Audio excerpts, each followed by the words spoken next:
Hello, everyone, and welcome to episode 359 of the Board Game Barbecue podcast, brought to you by Advent Games, More Than Meeple, and our illustrious Patreons. My name is Lauren. I will be your host today, and with me, I've got two lovely gents. I've got Jules. Jules, how you going, mate? Oh, I'm doing fantastic. This is a momentous episode for me personally. Ooh. Well, as I mentioned pre-recording, but it won't mean much to the listeners, and I hope you haven't been able to tell, but I've moved around a little bit over the past 12 to 18 months, and I finally have a desk again with a boom arm to hold my microphone so I don't have to hand hold the thing for 90 minutes. This is momentous. I am loving this. It's looking like a wonderfully professional production, so well done for that. And we leveled up over from when we first started. Eventually got a boom. I had a little tripod that came for free with the microphone, then upgraded to a boom arm, then downgraded to hand holding for a while. We're back to professionalism here, so I'm excited. Well, and equally as professional a setup, I'm sure. We've got Connor. Connor, how you doing, mate? It's not. Now, what you guys can't see, and again, this is a podcast, is Jules has been in his house for how long now, Jules? At least 2 months. Okay, I've been in my house since January, and I'm still not set up, as Lauren can see. And the junk lives literally in the same spot it's always in whenever we do a podcast or have a meeting. And, like, it just doesn't move. It's just perpetual junk pile. I know you've moved state, but the background is exactly the same. I just love off-white, man. Okay, I can't. It's just, it's simple. It goes with everything. It's classic. There's some places in a house that junk just collects. For us, it's next to the fruit bowl. I don't know if anyone else got their junk pile next to the fruit bowl or the first drawer in a kitchen of just oddities, but that's what Connor's got in the background. Jules got some lovely flowers and all sorts of things. Don't worry, there's some boxes out of shot you can't see. Makes me feel a little bit better. There's also some boxes for me out of shot too. So. Just boxes in shot. Production is held up by like 3 milk carts and a dream, so we're doing okay. But we're here to talk about some games.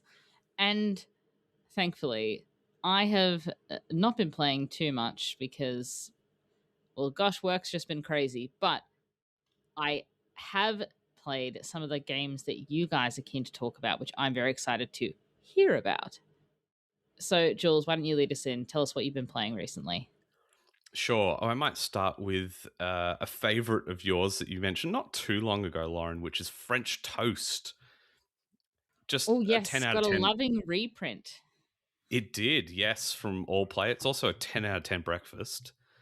It's hard to beat French toast. That's debatable. I think French toast sucks as a breakfast. What? Oh, you haven't had good French toast. Soggy bread. There's no texture. It's all soft and sweet. If it's soft done and right, sweet. it's a bit Also my street name. Yeah, look, fair. But tell me about the game. Okay, so the game, for those that haven't listened to when Lauren talked about it, it's a very simple premise where one person has a word. So there's a whole deck of cards with objects. It might be a banana, an aeroplane, a submarine. Think random nouns. And it's the job of the rest of the crew over, I think you get 6 rounds, to try and guess the word. And the only form of communication that the person who knows the word is when your teammate yells out a word. Let's say my secret word is banana, and they yell television. If I think television is somewhat related to or close to the secret word banana, then I would say television. But if I think it wasn't close, then I can say French toast. And the people just have 30 seconds to just keep blurting out words. But I can only repeat the last word that was given in that round. And basically, the teammates are trying to get the exact word without, just by deducing, okay, they've said this word instead of French toast, and we're getting onto some sort of train of logic here. And each round you get given a clue of sorts, where it goes on a spectrum of it is or it is not. So you might get a card that says plastic. well, a banana is not plastic, so I would move it to the far end of is not. And basically, that's all the game is. You have 6 rounds of 30 seconds trying to guess the word by repeating things. The clue giver will yell out the word back to the team if they think they're on the right train of thought. Otherwise, they say whatever the last word said was and keep repeating that. I think I've had just as much trouble as Lauren did trying to explain this one. It is so weird, and I was very excited to play it based on Lauren's original description a few episodes back. And even getting the teach given to me, I thought, how does this game work? And then halfway through playing it, I'm like, this is impossible.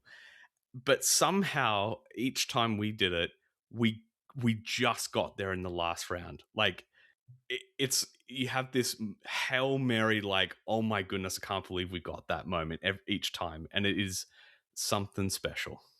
I think what makes these games also really special is all of the non-verbal communication that comes with it. It's like these wild gestures. If I say my words car and you say, I don't know, tomato, just like flailing French toast, you know, if they're so far off, it's all of how animated you become at the table alongside the clues, that all that secondary information, I feel like makes it way better. Yeah. You know what this reminds me of is there's a browser game at the moment called Contexto, and what you do is you put in any word that you want, any word at all, and it will do like a hot or cold. And so it's like you literally put in any word at the start. So you could put in banana, right? And it will give you like a value where 1 is the word itself. So if you get like 10,000, it's like you're way off. So guess something other than banana. So you might guess car. Now, car might be 500. So then you're like, okay, so it's closer to being a car than it is to being a banana. And then you just kind of work your way down and you start like going, okay, so is it metal? So it's like car, because bananas clearly aren't metal. So you go metal. And then metal might be back to 1,000. So, okay, so it's not it being metal, but maybe it's man-made. So you would just say, and you have to use it's one word only. So that's what French toast reminds me of is Contexto. So if you've played Contexto on your browser, you've kind of gotten partway to playing French toast already. Yep. No, very similar concept. It's very similar to saying hot or cold. It's a very, very similar concept. But there's something way better about it being French toast, right? It's just French toast. And is Peter listed as a designer on the reprint? Because he's not listed as a designer on the original version. I believe he is. I could be. Look, I don't remember what was written on the box, but I'd have to double check. I don't actually know. Yeah, I wonder. But Peter C. Hayward, Australian Aussie designer across the pond at the moment. But yeah, great game. No notes. Super fun, super accessible. Yeah. And it went down well? Yeah, went down super well. This is one of those games that if you wanted to do like with non-gamers, it's very safe, and it's in that realm of code names, but even simpler. You'd feel, I think any of us would feel comfortable busting out code names with people who haven't played lots of modern board games before, or even taking to a work thing as an icebreaker activity. It would work really, really well. So yeah, French Toast has been republished by All Play. Worth checking out. Nice. I see, Jules, you've also played a game that people can be excited to see at PlayCon, perhaps. I have, yes. This is just a fun, I guess it's a dexterity game. It's the best way to describe it, called Cork. And I think it had its origins as a very old-timey game. I don't know what the original name for it was, but this is being published by the OP. And the game is crazy simple. Everyone has a piece of cork, like a miniaturized wine bottle cork, that has a string tied through it, and at the other end you've got a little wooden ball that is helpful to grip the other end of it. And each person in a circle will put their cork on a little neoprene coaster, and each person will take a turn rolling 2 dice into a nice silicone cup. You give it a good shake, you put it face down, and then pull the cup off to reveal the dice. And all you have to do is if the dice add up to 7, you need to pull the string and get your cork off the mat. Or if it's doubles of any number.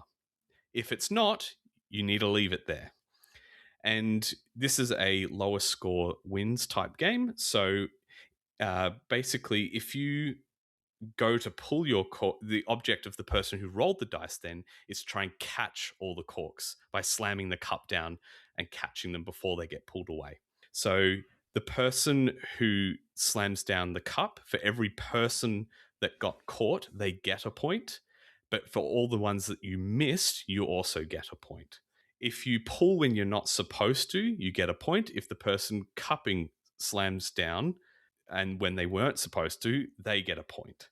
So there's lots of moments of like, it's high tension. People are hyper focused watching those dice.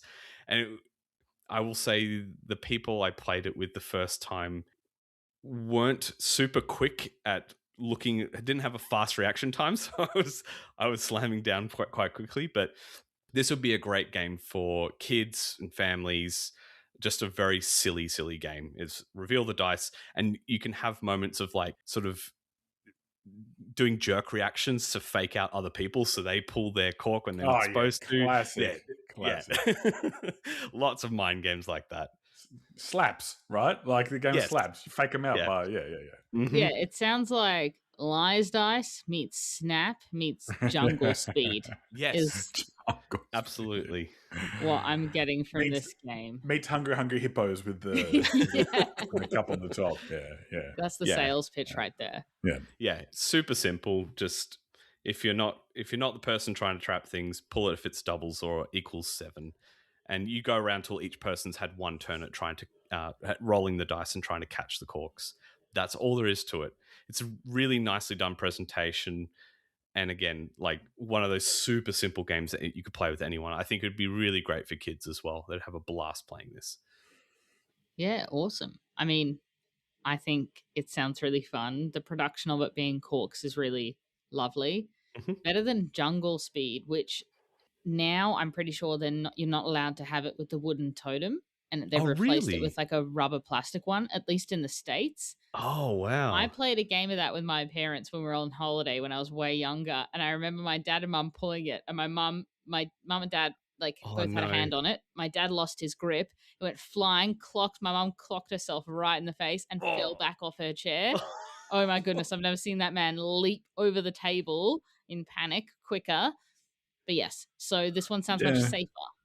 Please tell me you submitted that video on Australia's Funniest Home Videos. Oh my God, I wish I got that on video. That would be the best.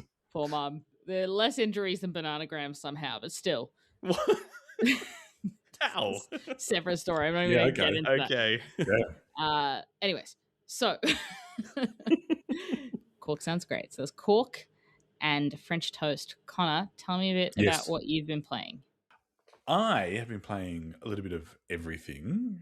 I played a game I was really lucky. Few weekends, about a month ago, I got to go away with some of the boys and we had a little gaming retreat, which was excellent. And one of the games that we played a lot was called Fuji Flush. So Fuji Flush is a card shedder. And what I like about Fuji Flush is that it's almost like a semi-co-op in a way. And as it is the most of the time when you play these types of games, sometimes the fun comes from the fun that you make yourself. So we decided that, and people who have the app KO will know this song, but with Fuji Flush, when you play a card, other people can then effectively get on board and play the same card value as you. And what happens is that then that value then increases. Whereas if you play a different card, if it's higher, it knocks out the lower cards, or if it's lower, it just stays there, but it's probably going to get knocked out later. So we would start singing the ad from KO of "Get on board" when you were getting on board. But then board. See, Jules knows it. Yeah. It's terrible. It is like the worst ad ever, and it's an absolute earworm. But we would sing that. And then what would happen is if we played a higher card and sniped the lower cards, we would have our own little sounds for sniping. So I can't remember like who's. I think like Pete's was like a really seductive bang or something like that. Mine was I tried to do the sound from the 90s that all the kids like laser guns would have. Do you know like it is so distinctive. It's like super high pitched and really really annoying. If you just Google it, like whoever's editing this, if you can find like the soundbite of that and stick it in, like that would be amazing because it is like it's super distinctive. Anyway, so we just had a blast playing this. It's really simple card shedder, not much to it, but there is a bit of tension with. Are they going to get on board, especially when it's a low number? So it could be beaten with like an 18 or something like that. And that similar tension of Scout, Nanatori Dory of is that number going to get back around to me because it's high enough and no one could coordinate? A lot of the time you're going, oh, if only you had played a 5, I could have joined your 5 train and gone around. So, yeah, just really fun. I think it plays up to some really high number, like 8, which would be really fun. But we played it at 5 and I think 6 or 7 at the Sydney Game Day. So, yeah, that was good fun. So, Fuji Flush, Card Shatter. I will say, if you are stacking the 2s, I can't remember where I heard this from, but someone, whenever I've played it, you just yell choo-choo train and you just bully people into stacking 2s, stacking 2s, Yeah. stacking 2s. Yeah. Outstanding. That's what it kind of came down to, was that peer pressure of I could beat this. I really could with a higher card. But I'm scared of missing out, not being part of the gang, so I'm going to make sure I play But my it's lower more card. fun. 100%. Oh, This is one of those so much more fun. games. It's fun if the group is fun. It might be better for me to play this other card, but it is more fun for me to stack a 2, and so I will stack a 2 and join this train. Yeah, 100%. Yeah. So that was a bit of a lighter card game, but really fun. I played, and I'm also going to play again this. So I'm also going to play it again. Is Nippon. So Nippon has had a reprint. The deluxe version is lush as like great coins. Some of the most simple but best coins, and the coins are so weird because they are heavy and light at the same time. I don't know how to explain it, Jules. I know you're looking at me funny, and I knew you were going to look at me because you're a logical person, but they have this feeling of weight, but also they're incredibly light. So I don't know if it's like vibranium or adamantium or kryptonite or something, but it is like a mythical material that they've made this out of. But yeah, so Lauren, you've also played Nippon.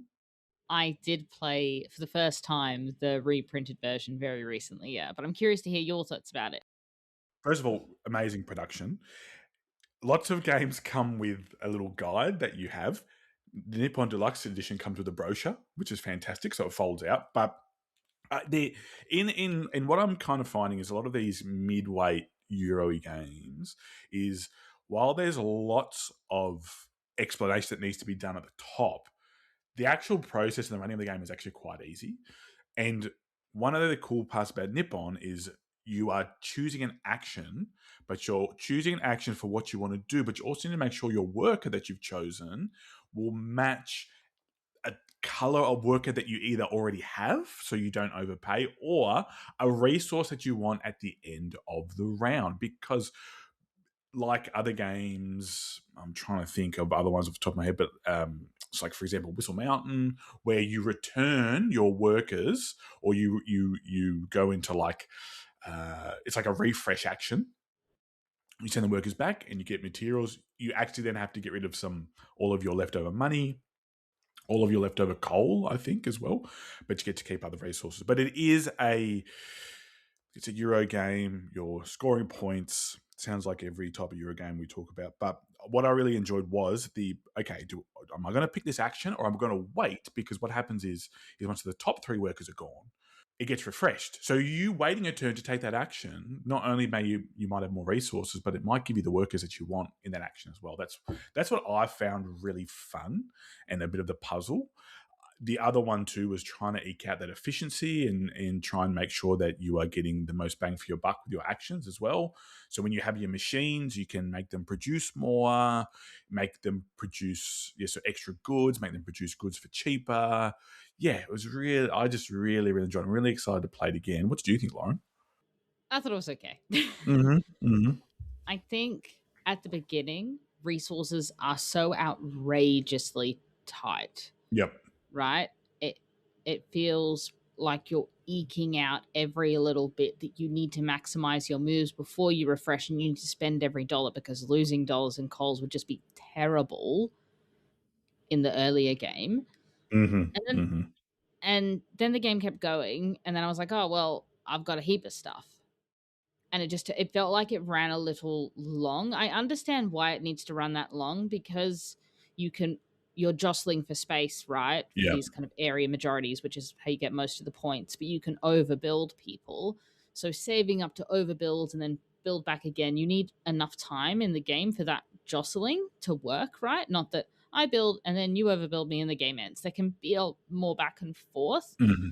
but it just didn't really shake out. And granted, I've only played it once, but it just felt like we were all kind of well established. We'd all maximized the amount of points that we've got, so much so that at the end it was worth more points just to do stuff that didn't affect other people, like just buy stuff that would go on our board that would score more points or Yeah. multiply, rather than continue to engage in that area control jostling for space, which became really expensive. So I kind of wish the game was shorter, but I understand why it didn't have to be. But it also could just be that we weren't playing aggressively enough or Yeah. weren't playing optimally. Like, that's entirely possible as well.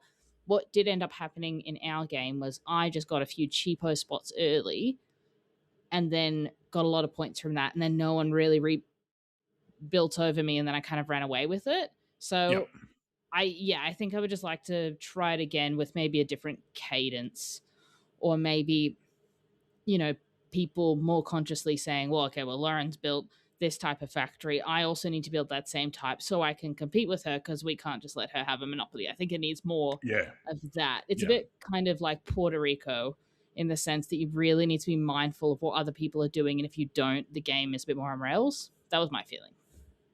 Yeah. So there's a weird cadence to the game because I can't remember if there's 3 or 4 rounds, but the first couple of rounds are quite long, and the last round's really short. So it's almost like you get 4 actions and that's it in the last round. So I actually found that that really pushed it. And I was thinking if it was extended, so maybe we played it wrong, I don't know, but it felt like it was really short that last round because you were so well established that if you had the same length of rounds as before, you would it'd just be too easy to buy and sell stuff. Yeah, I totally agree. But I just feel like I didn't want a game that's all about area control to end on a note of, oh, well, there's no point fighting anyone, Yeah, or I'm just going yeah, to buy a taking tile because spots. that'll get me Yeah, 3 points. yeah. And that's the kind of note that the game, that last round really trailed off into in our Hmm. experience. But Hmm. this might be a unique experience. Yeah, But I can definitely see the good game there. You know what I mean? Like, in a yep. game, it could be hyper competitive, very high skill ceiling, lots of meta. Like, I can see all of that. I think it's a very well designed game. I just feel like some of the cadence was a bit off for people who were all playing it for the first time, which was, our case. Hmm. Hmm. No, well, it's fun, and I'm excited to play it again and try and eke out some more of that. But I'm going to be conscious that I'm going to be nasty on the board. I'm going to outbuild Harry. Hell That's what yeah. I've decided. What else have you been playing, Connor? Me and Tom have continued our Marvel Champions campaign. So we're playing through the Sinister Motives, which is the Sinister Six. And we suffered our first defeat, actually, which is heartbreaking. So, yeah. But the reason why we want to continue it because it's fun. But our reward at the end is going to be to start Regicide Legacy. So that's our Ooh. reward for finishing the Sinister Motives. So we fought the Sinister Six, which was really fun. So it's a great scenario. If you haven't played it or interested in playing it, if you haven't played it, you're interested in playing it and not up to it yet, maybe skip ahead, whatever you want, a couple of minutes. But it's really cool because normally Marvel Champions, you fight against one villain. And the villain's health then scales based on the number of players. So it's like 18 health per player. There's 2 players, so it's 36 health, so on and so forth. With the Sinister Six, you fight against 6 villains, and the villain that's active rotates through. So it's Scorpion, Craven, Electro, who else? Doc Ock. I can't remember. The Sinister Six. Vulture, and I think there's one other. I've forgotten how many did I list? I can't remember. But yeah, it's really, really cool. I think I said on the last episode I talked about it, Tom is playing as Miles Morales, Spider-Man. So he's really leaning into the Spider Crew and the Web Warriors and trying to get bonus out of that. I'm playing as Nova, and Nova's all about trying to maximize using his helmet to get bonus resources and then attacking and then reactivating that helmet, or thwarting or defending and reactivating that helmet. So it's really cool. I'm really enjoying it. But we got up to the last scenario, and we found it really hard to manage. So we actually have been using pre-built decks, which I haven't done a lot, to be perfectly honest, because I like to deck build. And so Tom had the ready to go in the pre-built deck, and we then decided that, well, that was pretty hard with these ones, and we couldn't really see our way through. So we're going to do a bit of deck construction and give another go and see how that goes. But yeah, I mean, like, I always forget, number one, how thematic this game is, and how much I enjoy it, and how much I enjoy the puzzle. It's just so fun. All the heroes feel like the heroes. I've played through so much of the content now. It's been really good, but also good to play with someone else, because I've played so much of it solo. So it's been really fun to play with someone else and complete one of their campaigns with someone else. So it's pretty awesome. Yeah, nice. It's probably also nice to play a game with Tom where Tom's not rinsing you. It's you guys cooperating. That's right. Yeah, I can use his like ride superpower the coattails. I can use his superpower to my benefit as opposed to my detriment. But yeah, it's one of those things. I haven't bought more content for a really long time, and I'm like, oh, do I get back into it? I was like, oh, and then the new Arkham Horror has just relaunched, launched now as well. So they've brought out a new core set with new investigators, and I'm like, do I need this? Kind of. I don't know.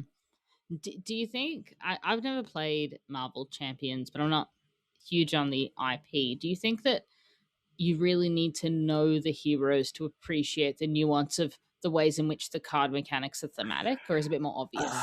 That's a really good question. Appreciation there. It's more like a wink and a nod type thing. It's like, okay, I see what that is. Like the explanation of the cards and what the cards do is really, really clear. You can kind of go in with, so for example, in the base set, there's Iron Man, and Iron Man's all about building his suit. So when you can build up the suit, then it becomes more powerful. So there's that you've got to lean into. Spider-Man's a bit evasive, so he's a bit like avoiding damage and all that type of stuff. But you're still relying on the cards that are in your hand anyway. So it's not like, oh, I can do this or do that. It's still like you've got to read the cards that are in your hand. Knowing the deck itself is probably more important than knowing the character. So, I think I would say, because of how popular the IP is, there's not going to be too many people that would play Marvel Champions and not be a fan of the IP and not be like, I know Spider-Man, I know Wolverine, I know Captain America for the movies, but I'm not super keen on these other ones.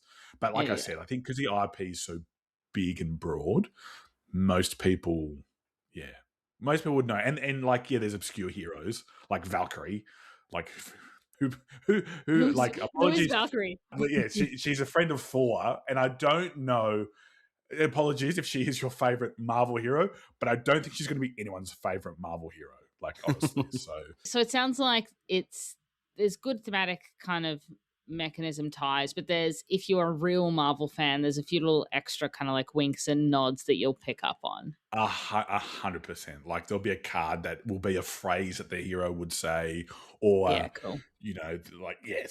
Something that ties it in. But it's more, the actual game behind the theme is fantastic as well. Like, it's just really, really good. Nice. Have you played it, Jules? No, I haven't actually played it. I enjoy the whole Marvel IP. I suppose not enough to go, oh yes, I need to own that as a Marvel game, because it's widely considered one of the best that utilizes it. But no, one that I just haven't had a chance to play yet. I would just be very curious to try it for the game. Yeah, I think, so it's almost got the same backbone as Arkham Horror, right? Yeah, totally. they are different, and the fact that and I was kind of having a discussion with Tom, the hook for Arkham, except for those one-shot scenarios, is playing through a whole campaign and how your deck is your character, and you can, aside from your signature cards, you can build it within the restrictions any way you want. Whereas with Marvel, and we've discussed this before, but I'll just quickly, with Marvel, you start off with 15 cards that you have to include in your deck, and you choose one aspect, and you can only get cards from that aspect. The aspects are a bit like the classes in Arkham, right? So, but very very few heroes will have multiple cards from multiple aspects. There might be someone that can take one or two, but yeah, generally it's like, okay, you'll play as aggression, which is like fighting. You'll play as justice, which is thwarting. You'll play as protection, which is defense and absorbing damage. So, but every character can be paired with any aspect. So that's the difference as well. As opposed with Arkham, it's like, oh, well, if you're a Seeker, you only get Seeker cards. And then maybe you branch off into Survivor or something like that. But yeah, I think you would really like it. I think, and especially, you're a big fan of tactical card games as well. So yeah, I think you'd really enjoy it. Yeah, nice. I will have to check it out. Jules, are there any other games that you wanted to highlight that you've been playing? Yeah, a couple more games I played for the first time. Forest Shuffle Dartmoor. It's a standalone version. I have played the original Forest Shuffle. I enjoyed it. Dartmoor had a fun twist in that I believe Dartmoor is in Scotland, if I'm not mistaken. And there's in the Scottish Highlands, there's not as many trees. It's a bit more shrubby and grassy, and the game tries to reflect that. And so in Dartmoor, if you've played the original Forest Shuffle, you'll have trees and you're slotting in creatures, animals, and other cards into these trees, left, right, and top and bottom, in order to combo points together and score as many points as you can. The same thing is done in Dartmoor, except they add these landscape cards that you can only put cards top and bottom, and you can stack them too high. And it has a variety of very different animals that you can play with, and plants and shrubs and all these different things. It was really good. I enjoyed it. It was a twist on the game in a different way, and I found there was a lot more flexibility in the strategies you could go for in that version. I know some people in the past have talked about the foxes and deer strategy being incredibly broken in the first version, but it didn't have foxes and deer in this one, so you can't do that. But yeah, Forest Shuffle Dartmoor I really enjoyed. I'd have to play it again to form a stronger opinion, but I would play it again. And the other one that I have played for the first time recently is Earth. And I know this one had a lot of hype over a year ago, maybe 2 years ago at this point. I can't keep track, but Earth I enjoyed, but I think the thing that sucked some of the enjoyment out of it for me is that it had too many layers. And I was trying to, when I was talking with the people once we'd finished the game, I was trying to articulate and understand why I did enjoy it, but not at the same time. It was that when I picked up one of the cards and I looked at it, and there were 6 pieces of information on a single card. And that's 6 layers you have to think about interactions with the 16 cards that you build in a tableau, plus 3 more cards that sort of give you a direction at the start of the game as to what type of strategy you go for, plus public objective goals. And I think you can see what I'm saying here is just there's layers upon layers upon layers of information and interaction, to the point where I feel like the game would have felt a bit more fun and less brain burny. I know some people like the brain burn, and I do enjoy my heavy games as well, but it just felt like there was one layer too many, and I don't know what I would remove from it to just make it feel like a bit more of a snappy game to go, oh yes, if I combo this with this, the information wasn't quick to process. And I didn't necessarily feel like I had AP playing the game. It was more just, okay, I have to scan the card, look at the tags that are on it, the type it is, the color it is. Does it then its power even interact with some of the other cards I've played with? It was just a lot of information to absorb every time you got a new card. Yeah, I totally agree. I also think what ends up happening is that when it does kind of coordinate with the rest of your cards, it feels more like a bit of serendipity rather than this kind of intentional, clever play that's not very Yes. satisfying. So, okay, well, I guess that worked out. I wasn't really considering Yeah. it. If I Yeah. compare it to something like Far Away, which also the order that you play Mhm. your tableau in works, which has like 4 pieces of information on it, Mhm. and that works. It's granted a much simpler game, but that works super duper duper well Yeah. I because think you can consider all those parts. You just can't in Earth, so you just decide what to discard, and then the rest of it yes. becomes fluff. Yes, exactly. It feels like a game of who can min max better. And are all the cards unique? Yes. I look. There's a lot of cards in the game, so I can't definitively. Yeah. Yes, I'm pretty sure they are, but Yep. even then, some of those cards are derivatives of others. Yes, that's yes, but they're still not the exact same. So, like Yes. my issue with those types of games is that unless it's a small set of cards where you're Mhm. probably going to see everything for the game or most of the cards, or part of the game is the luck of the card not coming out, is that if you're trying to find that one particular card that's going to work for Mm. you and you don't get it, man, that is so frustrating. Now, like I Mhm. said, if it's a smaller game, so the one that springs to my mind is like Castle Combo, right? It's like, yeah, Yes. okay, you might not get that card, but hey, it's a 30-minute game. You could probably score another way. Part of it is the luck of, I didn't get that card, but you did, or whatever, or Mm. you might not be able to afford it at the time, or things like that. So, whereas, yeah, and it was kind of why I bounced off of like Arc Nova as well, because it's like, well, I've got to go find this particular card, and I Mm. can't find it anywhere because there's just so many, and those cards aren't even unique; like they're similar to each other, right? Yeah. It's like, yeah, they have the same symbols, so I think that's yeah. I haven't played Earth, but it sort of gave off that similar vibe of the tableau builder combos, which is cool, which is something I enjoy, but yeah, if you're looking like as you said, Lauren, if it's that whole serendipitous thing as opposed to good gameplay, that that sort of feels a little bit cheap to me. I also feel like there's depreciating returns in terms of how satisfying it is for cascading triggers, Yeah. right? Like a few feels really good, and then it gets to the point where it just feels like homework, and you almost wish there was less triggers, but they were more powerful. Rather than this gets me 1 cube of that, which gets me a point, which gets me a card, which lets me draw, which lets me discard. But I actually don't want to, so it triggered that, but I'm going to ignore that action. Mhm. It's just it feels like a homework. Yeah, yeah. For those that haven't played, I guess to put the game very simply, there are 4 actions you can choose from, and there's actions like you draw cards, get soil, which is the currency in the game to put cards in your tableau. There's an action to put cards down, and basically when someone chooses one of those actions, there's a sub action that everyone else gets to do. So I liked the simultaneous play aspect of the game. It meant that I would say it is essential that game had that aspect, because if it didn't, someone's turn could take forever with all the combos, especially as you get to later in the game.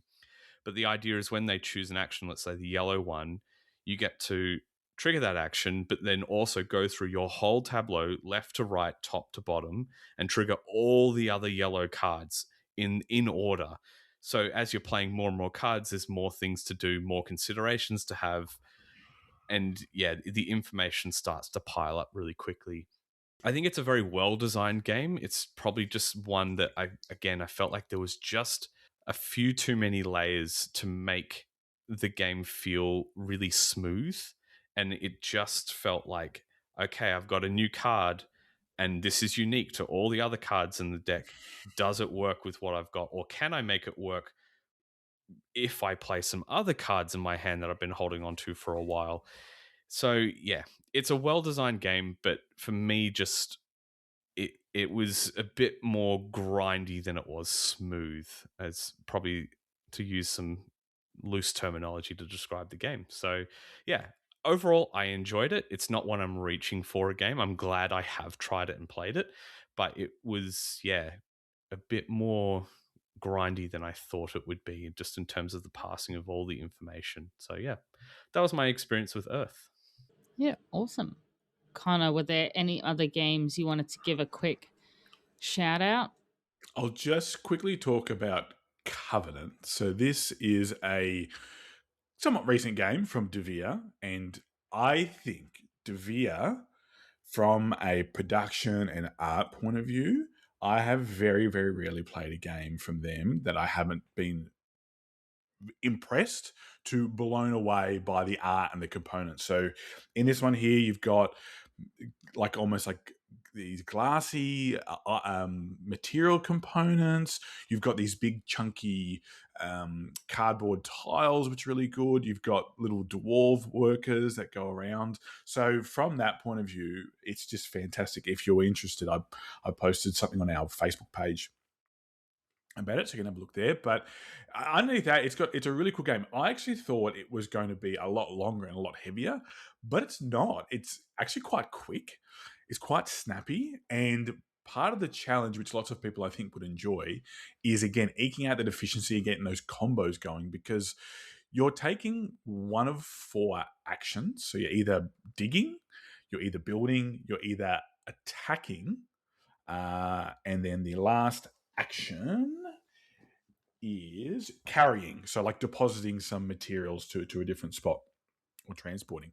And that's what you're doing in the round. But each time you take one of those actions, like all of these great combo games, there's a chance that you might be able to do a bonus action. So that might be to forge a new item, or it might be to move up a track, which then gives you a bit of lore, LORE. So these secret lore tiles, which then gives you a bonus for the next time. So that's something that we weren't able to do very well until the very end. That's just a bit of a knowledge of the game. But I think if I was to play it again, I would definitely look at upgrading my dwarves a lot quicker, or forging to get more bang for my buck in terms of forging a new item. Because if you don't forge at all, you can only take one of the actions per round, whereas you might want to take that action multiple times. So you might want to dig multiple times, so you've got to have another pickaxe there to take that action for. And then leaning into one action and doing it really well, I think, is important too. But yeah, really cool. I mean, look, I'm a bit of a simpleton. Anything that looks great and is fun to play with, I think will always have me engaged. So that's why I think I kind of move these Devere games appeal to me, because they do have that they do. That's one of their attributes. So that's really cool. But like I said, I thought it was going to be a really super heavy game, a bit like Nippon, where you've got to go through and do a bit of a rules and explanation overview to start with. But once you start going, it's really, really quick. It's 4 actions per turn, get the most out of your actions, and there's only 3 rounds. So it's like, it's really, really quick. But yeah, Covenant, really great if you like, I say worker placement, but it's not like competitive worker placement. It's just placing your worker down on your own board and trying to get the most out of your actions. If you like that type of game, then definitely give it a look. So yeah. Yeah, this is one that I had my eye on for the artwork alone. It's such a cool thing. And dwarves. Who doesn't love them? I tell you who loves them is JB. Our boy JB loves them. So I thought of you, JB, when I was playing this the whole time, man. Very cool. Very nice. Let's move on to some sizzles. Jules, do you want to lead us in? Tell us about your sizzling game. Okay, so my sizzling game is Moon Colony Bloodbath. So this has been printed by Rio Grande, and I have been wanting to try this game for a little while. I remember when it was first came out, there was a bit of buzz about it, and then I didn't hear much, and the opportunity arose, and oh boy, I want to pull out that purchase pen and get this one.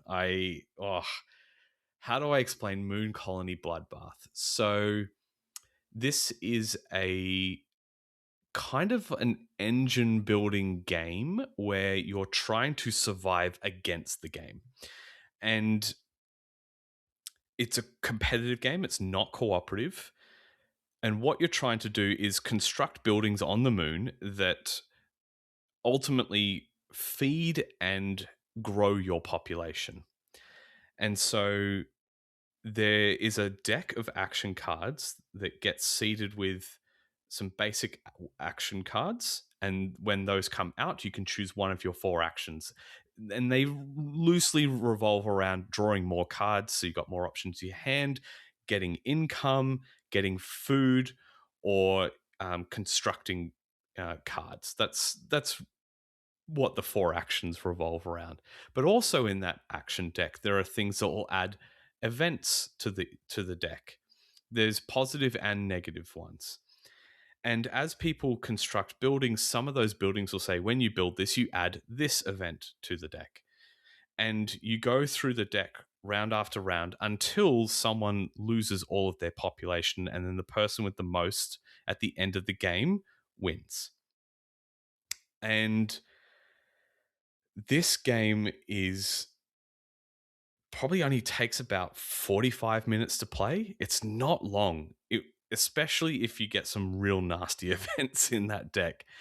And there is something to be said about everyone trying their different strategies to build potato farms, or they are wanting to, build a bunker to add more population to their city that they're building.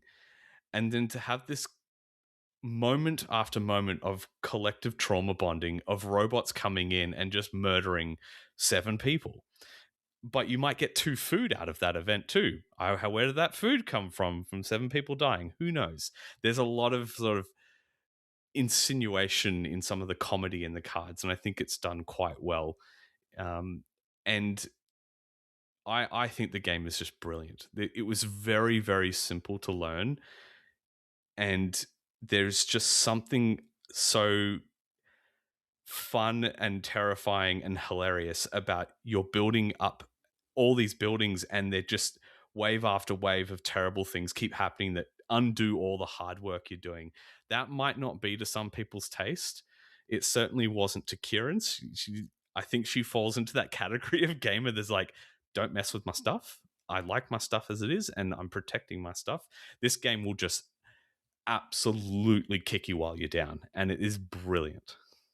So I somewhat fall into that category, but if the game is about that, then I mentally prepare for the fact that that's going to happen, Yeah. right? So you're playing a game where it's like, no, it's going to get ruined. It's like, okay, that's part of it, Yeah, Where if it's just like a 1 card in a game that ruins it for you, that's a bit crap for me. But yeah, and the game is intentionally designed like that, and it's equal. It happens to everyone. It's no like, oh, player 3 gets 5 population removed. It affects everyone equally.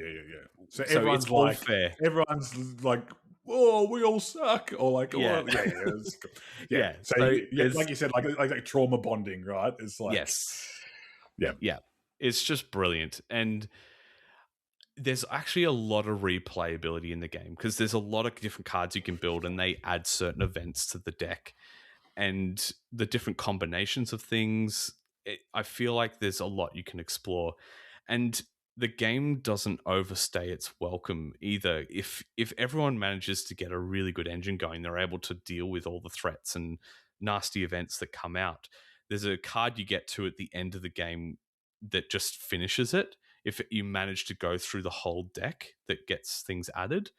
And then it's still the person with the most population at the end of the game that wins. So for me, there was something so fun about flipping out that card and you go, oh, there's been a workplace accident with a robot and everyone loses 5 population, and just the groans that come out around the table. Yeah. But then to have the work action come out, you're like, oh yes, thank goodness I can build this building and it's going to, give me food and, all that sort of stuff. So yeah, I highly, highly recommend this game. it was way more fun than I expected. And when I did play it, we played one game and we got pretty brutally cut down. I reckon our game didn't last more than 30 minutes. And I said immediately, let's play again. And we just went back to back. It was great. Loved it, loved it, loved it. I think there's something so great about a game that just brazenly knocks people down. It's something that maybe board game designers want to avoid because, you know, in Monopoly, it's you draw a card and arbitrarily you lose $300 or Yeah. you arbitrarily lose a turn and sorry. But at this, it's like, no, stuff you. 5 workers die. And everyone's like, but that's kind of Yes. baked into what makes the game good. Mhm. Is quite interesting. Absolutely. Yeah, and you have you have an opportunity with some cards that have an interaction of adding perks into the deck, which everyone has their own deck of cards that are like a bonus when they get flipped out. If it's your perk, you get that bonus that was flipped out, but no one else suffers because of it. It's just you get an extra thing, and yeah, it's just brilliant. And that when you go through that event deck, you get to shuffle it all up again. And the events that happened in a certain order for that turn might be completely different. And you just think, if a work action just comes out, I'll be okay. If anything but a work action comes out, I'm going to be screwed because then I'm going to have to lose my potato farm. And then I won't have enough food to feed all the buildings and I'll have to lose those. And yeah, it's great. There's so much tension, but because it takes only 45 minutes to play, it doesn't feel super high stakes and you can have a great laugh about it. So I yeah. also love the cover. Like, I'm quite charmed by those Yes, weird yeah. 3D people. It like reminds me of, you know, the movie Mars Attacks. Yes, exactly right. That's what I thought when I saw it. I was like, is this Mars Attacks the game? Yeah. No, that's So great. highly recommend Moon Colony Bloodbath. If you have the opportunity to play it, jump on it. Amazing. Connor, tell us about your sizzling game. It's a little game that people might know. I don't know. I don't know if any people have played this game. It's a little bit, it goes under the radar a bit. It's Brass Birmingham, so it's the number one game on BGG at the moment, and I gotta say, for the right reasons, man. Like, so I've That's a played hot this a few take. times. It's good. Oh, like right. It's I only agree with the majority of board gamers on BGG. Like, so I've played this quite a few times. I don't think I've played it like as much as like the hardcore Brass Birmingham fanboys, but I can see like each time I play it, I'm like, oh my god, it's such a clever design. Whether it's getting that card you need, or the flexibility of cards, and being able to build in a particular city without connection, but then being able to having to build in the city by having the resource card yourself, being able to link up tracks and then having the beer there to be able to sell and make the trade. And then, you know, at the end of the third round, when it flips and you no longer use canals, you use trains, and everything's useless then. And you know, it's the start of the second age, and then all of a sudden, coal and steel become really important because you've got to be able to make the tracks. Like, it's just so perfectly balanced, and knowing when to pivot.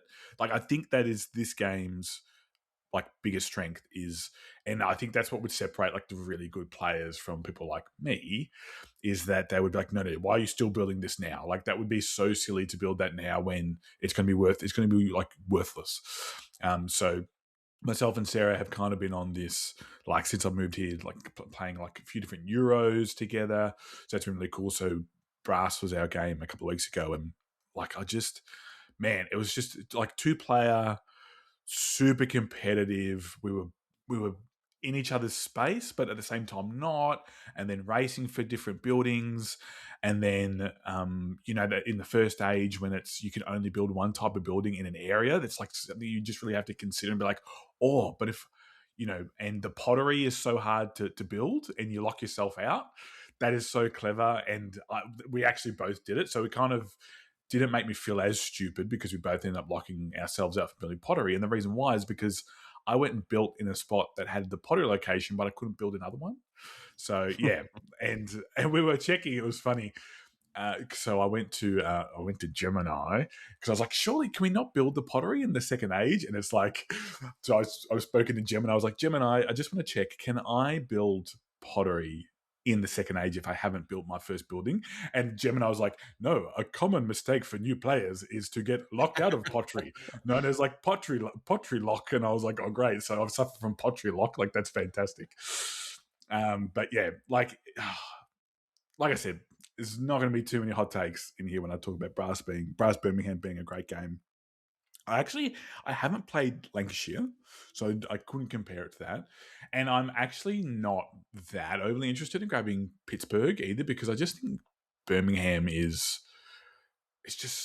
so good. Like like I know it sounds silly because it is the number one game on BGG, but I think sometimes I don't appreciate it for how good of a game it is, because I think it has then spawned lots of other games as well. So I think that's been the case. Jules, I know you're a big fan of Brass. Have you played Lancashire as well? No, I haven't actually. No, it's only been Brass Birmingham for me. I actually am quite interested in the new Brass Pittsburgh. I've been hearing things about it's a little bit more forgiving than Brass Birmingham is. Whether that's positive or negative, I don't know. But I don't know. I think it's a copy I'll pick up, like a game I'll pick up later. But I do want to try the other version. I do want to try Lancashire and see how it is, because I love Birmingham. Yeah, I'm not going to pick up the Pittsburgh because I'm much like you, Connor. I own it. It's right there. But I don't play it enough. Why do I need another copy of that? That's really good. There's heaps of strategy to explore in that game that I've not touched. And also, it's interesting that you say that it's Brass, but it's Birmingham, but it's more forgiving. Then who is that for? Who is the person that the game I'm going to choose to play with them is Brass Birmingham, but I'm like, I just wish it was a bit more forgiving. I can't think of a single situation where that applies. If I want a game that's more forgiving, there's other games that I'd choose. Yeah. Absolute banger. It's like one of those things where when we talk about these incredibly popular games on the episode, it's like, well, we're probably not telling you anything new. We're just glowingly talking about these games and why we enjoy them. So yeah, I could go through and explain the mechanics, but I don't think I need to do that, because it's just so many people have played it, and there are other people out there that could do it way better than me. So I'd much rather tell you what I loved about it instead. Yeah. Well, by the time this episode airs, the campaign for Pittsburgh will have finished, but there'll be a pledge manager at some point, I'm sure, late pledges. You at least have the opportunity to get a nice, shiny deluxe version of Brass Birmingham in that campaign. So, if they're not cardboard, those tiles, won't they like slide off one another? You know what I'm saying? Like they get all slippery. Yeah. I don't know. I'm being nitpicky, but if you're paying that much for a game, I feel like you do be a little nitpicky. you have some say in like the quality. 100%. I will have to say, I keep getting suckered into those metal coins on that campaign. They look so good, and they look at the price. I'm like, no. No. That's funny, because like Brass was the game that the Iron Clays, like that was like the game that they came with, and that's kind of how they became famous. So it's just weird. They got to get their bag somehow. It's like, well, everyone already owns these suckers. We're going to market them this instead. I almost got sucked in Clans of Caledonia. They had these like beautiful metal coins. I was like, Lauren, you have Iron Clays. You have Iron Clays. This game, you will use those Iron Clays in this game. Do not buy this. Yeah. You know that game you've been wanting for a long, long time? The one that's been on your wish list for ages? Yeah, that one. The one you've been adding to your cart and taking off again, umming and ahhing about whether you should get it or not? Well, I'm here to push you over the edge and say go to adventgames.com and add that to your cart right now. I bet you that Dean has a great price on it. He's got great customer service, flat rate shipping, and there's so many other goodies to explore on the website. Wonderful categories, all organised to pick the exact game that's right for you and the group that you play with. So head over now, don't hesitate, to adventgames.com.au and add that game to your cart now. On to some quick announcements, and I do mean quick because all I'm going to say is PlayCon tickets. Woo! 3rd to the 5th of July, 2026 at the ICC or TikTok Centre if you're nasty. It's in Sydney. Tickets are on sale now. TikTok Center of Excellence. Designer Alley application still open until the 30th of April. If you want to show your games to a whole heck of a lot of people, well, apply there. And if you want to volunteer, hit us up because we'd love to have you. You get a ever so flattering yellow shirt out of it. Saturday tickets are sold out. If you haven't seen our announcements, we have no more Saturday tickets available. So if you want to come Saturday, 3-day pass is your option. It means you can come on Friday after work and you can also hang around on Sunday, which is a really cool, chill day. And then you might even get some specials from some of the vendors as well that are trying to offload some stuff. So, hey, it's worth it. Worth your time. Absolutely.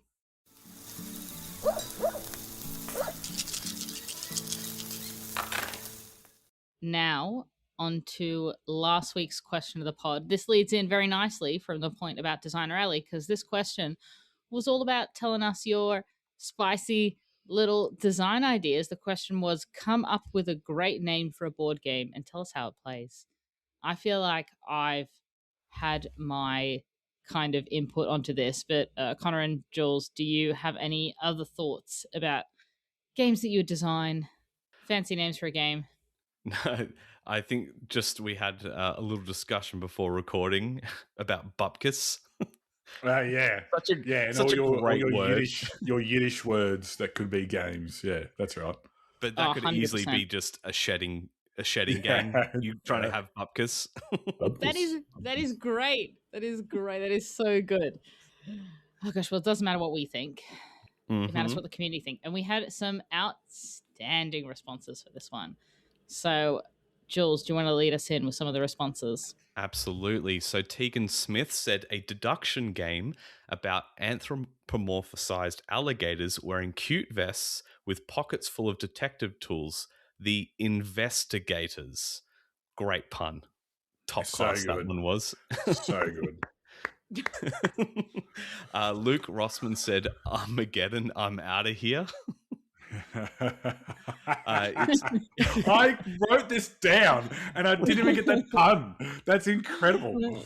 So it says, your preppers planning for the end of the world, gaining resources and learning skills to prepare for the oncoming end of days. Sometime during the game, one of many scenarios is triggered, and then it's a battle of survival for the rest of the game. I actually love the sound of this. Yeah. So good. We had Eris say, push your duck. This game is about trying to encourage your pet duck to try new things and broaden their life experiences. However, they're extremely shy and reluctant, and you need to find ways to motivate them and remove hurdles. However, go too far and your duck gets spooked and waddles back to its bed for the day. Each duck is unique and requires different strategies to motivate them, so no two games are ever alike. We also had Carmel Thompson said The Keep. It's a 6 to 8 sided octagonal board with various inserts that represent different types of terrain such as mountains, rivers, desert, swamp, etc. In the middle of the board is the keep. So it's a race to be the first to the keep. You have to traverse your terrain by, for example, rock climbing, canoeing, getting camels, etc. You'll pick up items to help you along the way. You may go to a border that has your neighbor, fellow player on it, and you may say to your neighbor, hey, let's do this together, or you may ask for money or items, but beware, will your neighbor help or sell you down the river? It's a very unique concept. Very cool. So from Discord, we had Mark, or Rays, as he's more popularly known around the traps. So he actually did a couple. I think it was inspired by none other than Dana Banana. The first one is, this is going to be a hoot. An area control game where you draft one of Australia's 11 different species of owl, powerful owl, barking owl, etc., tawny frogmouth, perhaps, to play as. Each is represented by a cute little cartoony artwork. Each owl has an asymmetric starting deck to play as you clash over hunting grounds, prey, and regurgitated food pellets. As owls fly silently, you're able to ambush the other predators for a conflict advantage. If you gain the surprise against your opponent's hearing, an excellent 270-degree swivel head. The next one is I'm going on a juice cleanse with an asterisk. I don't know what the asterisk is for. Maybe it's like patent pending. A trick taker about innovative health therapies. Each card represents a different treatment and is carefully worded so as not to defend anyone except homeopaths because it's just water. Anyway, it's a must-follow trick taker because everyone needs to follow the latest trendy treatment.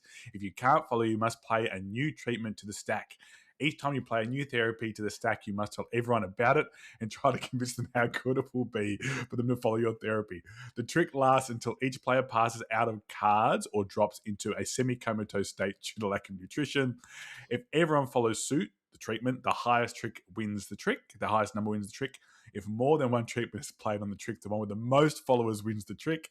The game can only be played with odd numbers of people. Incredible. And the cover of the box is just Gwyneth Paltrow. Yeah. It's just, it's incredible. Gwyneth Paltrow and Joe Rogan. Satilia Nova. I wanted to make a game called Monarch of the Mound. It is on the table is a mat called the Mound, and by some mechanism, meeples are added, removed, and moved around to the mound. Meeples can be standing or flattened, and meeples can be placed on flattened meeples until you have a mound of meeples. And the player to place a meeples that exceeds the box height wins. That's pretty cool, like King of the Hill. Kev, 1981. While on a ferry on my honeymoon 9 years ago, shout out to nearly 10 years of marriage, Kev, I thought of Seasick Pirates, where the spaces on the map have different levels of choppiness, which causes your pirates to become ineffective. I later came up with a better or worse title, Plunder and Chunder. I have thought about the actual design and whether it would actually work to be fun, and my thought was to use the game Quantum as inspiration, as the value of a dice represents your ship's speed and strength. It could translate to pirate queasiness. Maybe one day I'll make the dream come true. I've given it more thought than it's deserved. No, I would say not enough thought, Kev. You need to make this a fully formed game. A good friend, Stephen Dryfly, says, in thinking about possible game titles, my inner 12-year-old voice was the strongest in coming up with Pooh Bricks, a ranking game using the Bristol stool scale to evaluate items or scenarios. For example, Carlton, the Carlton Footy Club, their current form would be a Type 6, fluffy, mushy pieces with ragged edges. Winning the games of Lost Ruins of Arnak against my wife, a Type 4, normal, like a long, smooth sausage. Any harm caused by the active imaginations is unintended and purely accidental. Thanks, Stephen.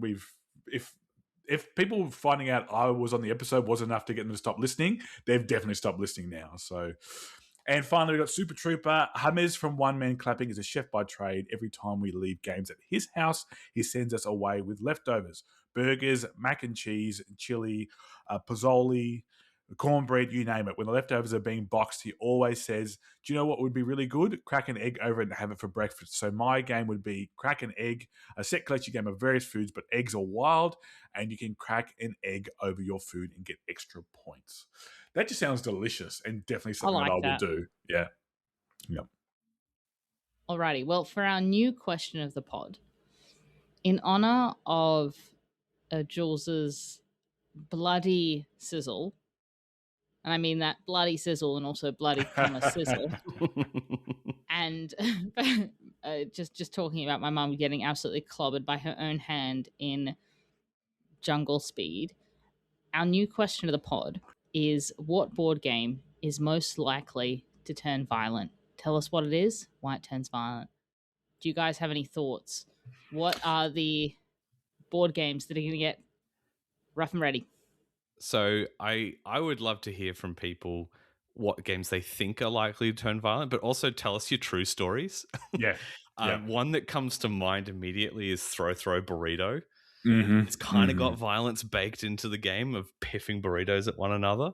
And yeah, you can obviously chase people around whatever room or even outdoors, wherever you might be playing it. We all know of someone who broke a finger playing taco, cat, goat cheese pizza. Yep, So 100%. yeah, there's a few. Yeah. I mean, one that I always think of is Ghost Blitz, because you're going and trying to grab it.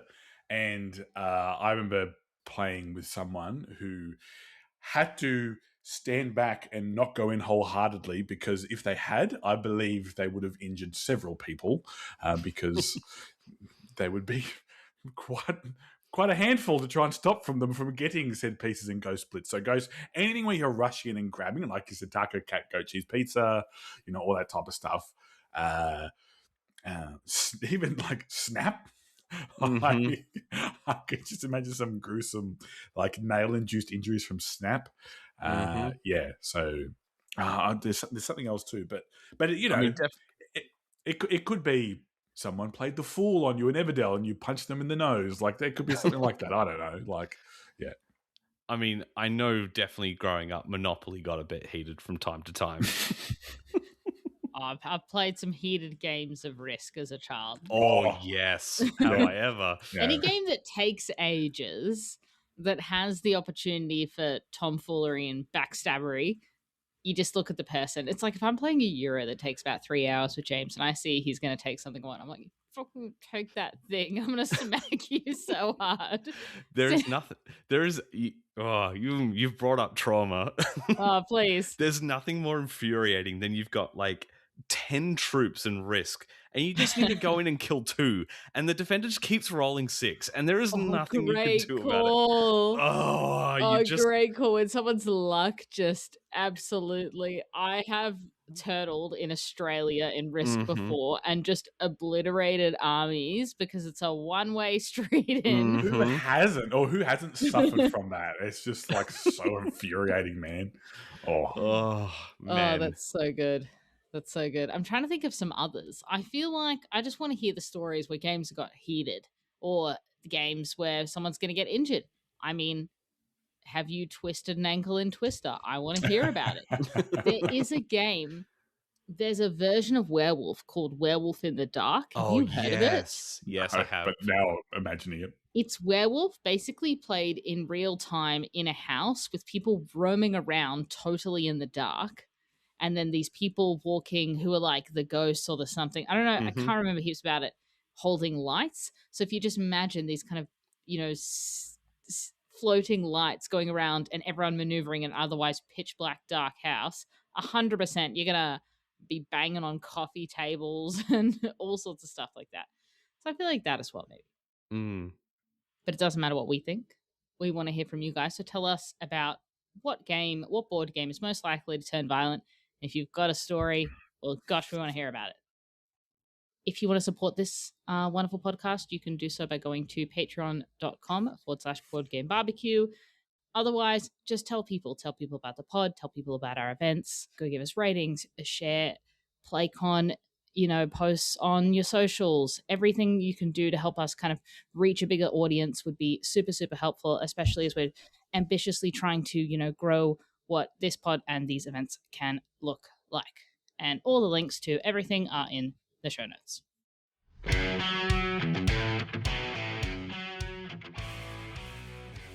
Looking to round out your Garfield collection? Head over to garfield.com where you can find titles from across the Garfield range and finally fill those gaps on your shelf. You'll also find web store exclusives like Assyria 2nd Edition and Secret Societies, available directly from Garfield Games. And if it's your first order, use the code GARPHILL, that's GARPHILL, at checkout for 15% off. So whether you're hunting for a missing favourite or picking up something new, visit garfield.com, that's GARPHILL.com, and complete your collection today. Alrighty, insert Donna going. It's time to fire it up. Lads, I might lead us off to say that I've got the Roma show coming up. It's a public holiday. That's right. That's why you moved to Roma. Extra public holiday. Let's freaking go. Labor Day on Monday, Roma show public holiday on Friday. That's a 3-weekday work week, which I'm taking off because my parents are coming to visit, which is lovely. Nice. Mostly because when you got people coming to visit, my God, nothing makes you want to deep clean your oven and scrub the walls and floors more than having people stay, no less your parents. So I'm excited to have a sparkling clean house, and my parents here. So that'll be really lovely. They do lots of really cool things. There's like the sheepdog competitions, which I find super cool, like how well trained these Aussie Shepherds are. It's just awesome. There's, all sorts of things going on around town, and it'll just be a hoot. So that's what I am fired up for. I look Jules. forward to hearing how James goes in the bull riding. Oh my god! Is that happening?